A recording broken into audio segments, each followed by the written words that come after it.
Hi అండి. ఇంతవరకు మన ఛానల్లో cooking videos, garden facts, devotional వీడియోసే చేశానండి. ఈరోజు కొంచెం నా పర్సనల్ విషయాలు, నా స్కూల్ విషయాలు చెప్దాం అనుకుంటున్నానండి. మాది ఆంధ్ర అండి. ప్రజెంట్గా తెలంగాణలో ఉంటున్నాం. స్టడీ వచ్చేసి తెలంగాణలో అయిందండి. నేను పీజీ కంప్లీట్ చేశానండి. ఒక ప్రైవేట్ స్కూల్లో టీచర్గా చేస్తున్నానండి.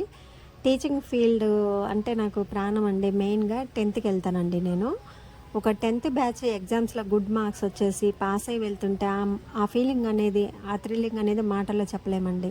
అమ్మా నాన్న తర్వాత గురువు అంటారు కదండి. నేను 10th వెళ్తానండి. పిల్లలతో చాలా ఫ్రీగా ఉంటామండి మేము. వాళ్ళతో అలా ఉంటేనే వాళ్ళకున్న సమస్యలన్నీ, ప్రాబ్లమ్స్ అన్నీ మాతో షేర్ చేసుకుంటారండి. మా 10thలో ఏబీసీ 3 సెక్షన్లు ఉంటాయండి. నేను 10th బీకి క్లాస్ టీచర్ అండి. నాది ఎంఏ కంప్లీట్ అయింది. బ్యూటీషియన్ కోర్స్ చేశానండి. దాంట్లో ఒబిసిటీ ఎలక్ట్రాలిసిస్ వరకు నేర్చుకున్నానండి. బీఈడీ చేద్దాం అనుకున్న లోపల మ్యారేజ్ అయింది. ఇక స్కూల్ పిల్లలతో ఉండే బాండింగ్ వల్ల ఎక్కడైనా పిల్లలతోనే ఎక్కువగా కలిసిపోతానండి. ఇక అదే నేచర్ అనేది వస్తుంది. బయటికి ఎక్కడికైనా వెళ్తే పిల్లలతోటి కలిసిపోతాయి ఇక అంతే. పీజీ వచ్చేసి ఉస్మానియాలో చేశానండి. మ్యారేజ్ తర్వాత బీఈడీ చేసే అవకాశం లేకుండా పోయిందండి. చేద్దాం అనుకున్నాను కానీ స్కూల్లో బుక్స్లో ఉండే ప్రపంచం వేరండి, నిజ జీవితంలో ఉండే ప్రపంచం వేరండి. క్వైట్ ఆపోజిట్గా ఉంటుంది. ఎందుకంటే నా అనుభవాలే నాకు కూడా పాఠాలు చాలా నేర్పాయండి. మా పిల్లలు చాలామంది వినయ విధేయత, టీచర్స్ అంటే ఉండే విధానం చాలా బాగుంటుందండి. అసలు మన మన పిల్లల్ని మన దగ్గర కూర్చోబెట్టుకొని చదివిపించుకున్నట్లే ఉంటుందండి నిజం చెప్పాలంటే. నా స్కూల్ స్టూడెంట్స్ చాలామంది ప్రజెంట్ జాబ్స్ చేస్తున్నారండి. లైఫ్ లాంగ్ గుర్తుండిపోయే మెమరీస్ కూడా మాకు కొన్ని ఇచ్చారండి వాళ్ళు. సాఫ్ట్వేర్ ఇంజనీర్స్ కూడా ఉన్నారండి. కొంతమంది షాపింగ్ మాల్స్లో ఉన్నారు. ఎక్కడ కనపడ్డా ఆ విధైతే వేరండి. మేము వాళ్ళు మాకు దూరం అయిపోయినా మేము వాళ్ళకి దూరం కాలేదు. కాకపోతే ఏంటంటే ఇక బ్యాచెస్ వెళ్ళిపోతారు కదండి, పర్మనెంట్గా ఉండరు కదా. కానీ మా పిల్లలు మాకు ఎప్పటికీ గుర్తుండిపోతారు. మా పిల్లలు ఎలా ఉంటారంటే అండి, మా టీచర్స్ ఇంకా రాలేదేంటని మన కోసం వెయిట్ చేస్తారండి వాళ్ళు.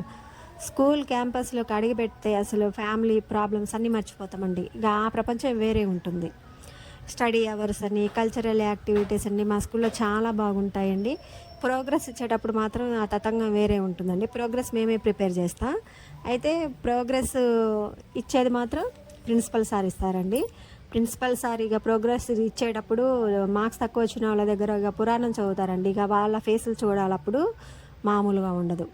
అయితే నా స్టూడెంట్స్లో ఇప్పుడు కొంతమంది బెంగళూరు అటు ఇటు సాఫ్ట్వేర్గా సెటిల్ అయిన వాళ్ళు ఉన్నారండి. కొంతమంది షాపింగ్ మాల్స్లో ఉన్నారు. కానీ ఎక్కడున్నా కానీ అదేంటో కానీ వాళ్ళకి మాకు ఉన్న బాండింగ్ ఏంటో కానీ అప్పుడు క్లాస్లో ఉన్నప్పుడు ఎలా ఉన్నారు, ఇప్పుడు ఇంత జాబ్స్ వచ్చినా కానీ మమ్మల్ని చూడగానే వాళ్ళు ఇచ్చే రెస్పెక్ట్ అట్లే ఉంటుందండి. మేము కూడా అంతే. మా పిల్లలు అనే మా మా స్టూడెంట్స్ అని కదండి, మా పిల్లలు అనేస్తాం. ఎక్కడన్నా కనపడ్డా కానీ మా పిల్లోడే అనే అంటే ఆ టైప్లో వచ్చేస్తుందండి. మా అనేది వచ్చేస్తుంది. వాళ్ళకు కూడా అంతే, మా టీచర్, మా మేడం అని. మేము ఒక్కొక్కసారి అంటాం, అరే నువ్వు దేనికి పనికి రావురా, అసలు ఇంత లేజీగా ఉంటే ఎట్లారా అని అన్నోళ్ళు కూడా ఇప్పుడు సాఫ్ట్వేర్ ఇంజనీర్ల లాగుండి వాళ్ళ డ్రెస్ వాళ్ళని చూస్తుంటే మనకే అనిపించింది ఒక పెద్ద ఆఫీసర్ల లాగా ఉండే పిల్లలు కూడా ఉన్నారండి. అయితే స్కూల్కి వెళ్ళిపోతే ఆ లెసన్స్లో కానీ ఆ పిల్లలతో కానీ కలిసిపోయినప్పుడు మనకి ఇంకా మళ్ళీ వేరే ప్రపంచం అంటే ఏముండదండి. ఇక వాళ్ళతో ఇక మమేకం అయిపోతాం అలా అనమాట. పిల్లలతోటి కానీ ఆ టీచింగ్ ఫీల్డ్, ఆ బాండింగ్ అలా ఉంటుంది. మా స్టాఫ్ అంతా కూడా ఒక ఫ్యామిలీ లాగా ఉంటామండి. మా ప్రిన్సిపల్ సార్ అంటే మాకు విపరీతమైన రెస్పెక్ట్. ఆయన కూడా మమ్మల్ని ఒక సొంత పిల్లల్లాగా చూసుకుంటారండి. అట్లా కాదురా, ఇట్లా కాదురా, ఇట్లా చేయండి, అట్లా చేయండి అని మాకు మంచిగా ఎంకరేజ్ చేస్తారు. కీ పేపర్స్ తయారు చేసుకోవటం, అలాగే స్టడీ అవర్స్ వచ్చినప్పుడు కూడా మేము మాకు ఏదైనా ప్రాబ్లం ఉంటే మాకు ఆపోజిట్లో ఉన్న టీచర్స్ వాళ్ళకి ఏదైనా ఉంటే మేము అలా షేర్ చేసుకుంటాం. స్టడీ అవర్స్ కానీ ఇంకేదైనా వర్క్స్ ఏదైనా ఉన్నా అందరం కలిసి మంచిగా చేసుకుంటామండి. మా దగ్గర ఎప్పుడు భేదభావాలు రాలే. సీనియర్స్ అని, జూనియర్స్ అని కూడా మా ఫస్ట్ నుంచి కూడా 10th వరకు కూడా అందరం కూడా టీచర్స్ అంతా బాగా కలిసిమెలిసి ఉంటాం. మా స్టూడెంట్స్ కూడా ర్యాగింగ్ చేయటాలు, పిచ్చి పిచ్చి వేషాలు అట్లాంటిది ఏమి ఉండదండి. మా ప్రిన్సిపల్ సారే మాకు ఒక డిసిప్లిన్ అనేది ఎలా నేర్పించారంటే అలా నేర్పించారండి. అయితే ఈరోజు ఎందుకో నాకు మా స్టూడెంట్స్ గురించి, మా టీచర్స్ గురించి వీడియో చేయాలనిపించి చేశానండి. కొంతమంది అనుకుంటారు స్కూల్ టీచర్స్ అంటే private school teachers, government school teachers అని. ఎవరికైనా వర్క్ సేమ్ ఉంటుందండి, శాలరీ ఒకటే కొంచెం తక్కువ ఉంటుంది.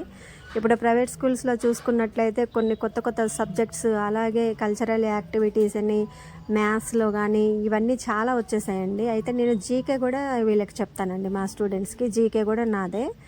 కానీ ఆ మెమొరీస్ అనేది జీవితాంతం అంటే నాకు గవర్నమెంట్ జాబ్ రాకపోవచ్చు, కానీ నన్ను ప్రైవేట్ స్కూల్లో టీచర్లాగా అయినా నన్ను ఒక నిలబెట్టింది మాత్రం మా స్కూలేనండి. నాకు ఈ మెమొరీస్ అనేది, ఈ స్కూల్ మెమొరీస్ నాకు జీవితం మొత్తం ఇవేనండి. నాకు బయట ప్రపంచానికి వెళ్తానా లేదా అనేది తెలియదు, కానీ నాకు స్కూలు ఇది నాకు లైఫ్ అనేది సరిపోయిందండి. యూట్యూబ్ కూడా స్టార్ట్ చేశాను, కానీ దాని వెనుక ఒక ఎయిమ్ తోటి స్టార్ట్ చేశానండి. కాకపోతే ఇప్పుడు వీడియోస్, ఎలాంటి వీడియోస్ లైక్ చేస్తారో మీకు తెలుసు కదండి.